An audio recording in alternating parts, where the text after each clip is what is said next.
Good morning class.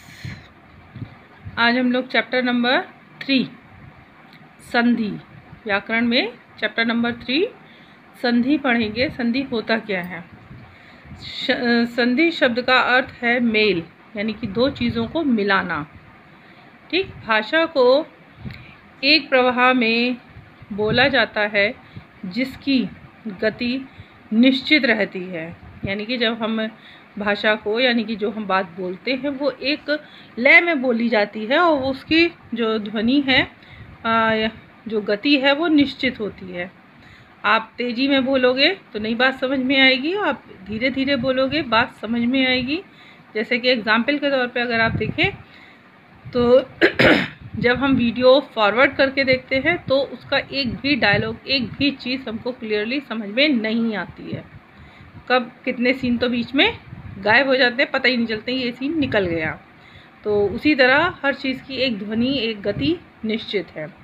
भाषा का प्रयोग यदि रुक रुक कर किया जाए तो उसकी सुंदरता तथा गंभीरता नष्ट हो जाती है और समझने में भी कठिनाई होती है। यानी कि जब हम किसी भी बात को धीरे धीरे बोलेंगे, रुक रुक के बोलेंगे, एक शब्द बोल दिया, फिर हम स्टे कर गए, फिर हमने बोला, दो शब्द बोल दिए, तो इस तरह से अगर हम बोलेंगे तो हमारी बात प्रॉपरली सही तरीके से सामने वाले तक नहीं पहुंचेगी, है ना। तो जो एक तरीका है जब बात करने का, तो वो उसी तरीके से बात करी जाए तो बात सामने वाले तक सही तरीके से पहुंचती है और सामने वाला उस चीज़ को समझ भी लेता है, उसको एक चीज़ से दूसरी चीज़ से कनेक्ट भी कर लेता है। अगर हम उसी बात को रुक रुक के करेंगे तो उसको वो बात समझ में नहीं आएगी, समझने में कठिनाई होती है। कभी कभी ऐसा भी होता है कि दो अलग अलग शब्द जब एक साथ बोले जाते हैं तो एक ध्वनि दूसरी ध्वनि में समा जाती है। यानी कि दो शब्द जब एक साथ बोले जाते हैं तो वो एक शब्द की जो आवाज़ है, ध्वनि है, वो दूसरे शब्द के साथ मिक्स हो जाती है। समा जाना यानी कि मिक्स हो जाना, मिक्स हो जाती है और नई ध्वनि जन्म ले लेती है। यानी कि जो एक दो वर्ण कहे, जिसे कहना चाहिए, तो एक साथ मिलते हैं तो एक तीसरा वर्ण हमारा जन्म लेता है। जैसे कि विद्या और आलय, इन दोनों शब्दों में को अलग अलग बोला जाता है, लेकिन इसकी गति में, इससे गति में रुकावट आ जाती है, इसलिए जोड़कर विद्यालय बोला जाता है।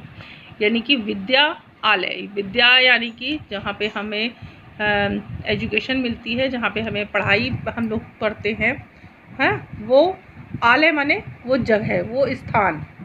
तो उसको जो है जब हम इन दोनों को अलग अलग बोलेंगे तो बोलने में रुकावट आती है, यानी कि धीरे बोलते हैं, और इसीलिए इन दोनों को मिलाने के लिए क्या बोला जाता है? विद्यालय। तो ये संधि है। अब आते हैं संधि की परिभाषा जो दी है आपकी बुक में। जो दो निकटतम वर्णों के मेल से होने वाले विकार को संधि कहते हैं। यानी कि जो दो शब्दों के एक साथ मिलने पर और जो तीसरा वर्ण जन्म लेता है वो संधि कहलाता है। ठीक है, संधि विच्छेद, यानी कि जब संधि युक्त शब्दों को अलग अलग किया जाता है तो उसे संधि विच्छेद कहते हैं। जैसे कि विद्यालय संधि युक्त है, यानी कि ये एक बराबर शब्द है, और जब इसको अलग अलग करेंगे, इसमें आए दो शब्दों को अलग अलग करना ही संधि विच्छेद कहलाता है। यानी कि जो दो वर्ण हैं उनको जब हम अलग अलग करेंगे तो वो क्या कहलाएगा? संधि विच्छेद। जैसे कि विद्या प्लस आलय। अब आते हैं अगली संधि विच्छेद की जो परिभाषा है उस पर। संधि युक्त शब्दों में मिले हुए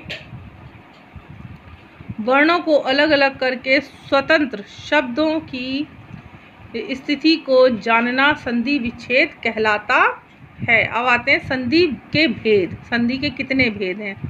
संधि के 3 भेद हैं। संधि को 3 जगह बांटा गया है, स्वर संधि, व्यंजन संधि और विसर्ग संधि। और सबसे पहली संधि है स्वर संधि। अब हम आगे के उसमें स्वर संधि बाद में समझेंगे। इतना आपको मैंने ये आपको समझाया है। इसमें मैंने वीडियो में आपकी बुक का पेज भी काफ़ी अच्छे से स्टे करके मैंने दिखा दिया है। रोक रोक के वीडियो को आप लोग इसको देखेंगे ताकि आप लोग अच्छे से इसको पढ़ के समझ सकें। इसके बाद का आगे का मैं आपको फिर इसको समझाऊंगी। तो ये आपको बार बार वीडियो देखना है, आपका यही होमवर्क है, बार बार इसको देखना है और अच्छे से समझ लेना है ताकि किसी तरह का कोई कन्फ्यूज़न ना रह सके। और हम जब आगे बढ़ेंगे तो धीरे धीरे इस चैप्टर को फिनिश करेंगे। Okay, thank you class.